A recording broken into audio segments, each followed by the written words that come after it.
When I heard that we were hosting the conference here in the art exhibition, I was really, really excited. Because one of the things that I'm really anxious for MOSI to do is to find a way to be in a beautiful place like this, right? This gorgeous historic building, but also be contemporary and connect with issues of today and of tomorrow.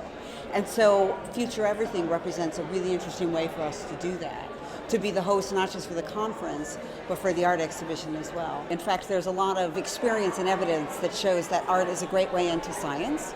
I also think for our audiences today, they are so savvy in terms of how they use technology, especially, among our younger audiences.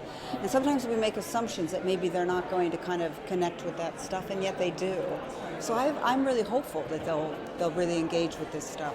I love the little clay men. I love the idea of the little clay men. I was out doing a run this morning looking for little clay men. I didn't find any little clay men. But I love the idea of that you find a piece, you take it home, and you make a bit of artwork around it. The ant ballet is really interesting. You think, how did you come to create this piece of work? From the science that began, the pheromone tracing, into this ballet. I love it. I love the flypaper placards for the newspapers. So I think there's lots of ways that our audiences are going to connect with the content that's here.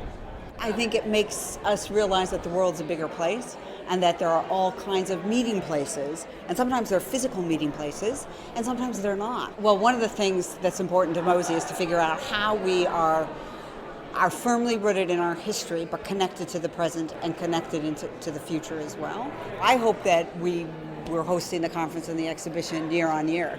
I think that's really exciting.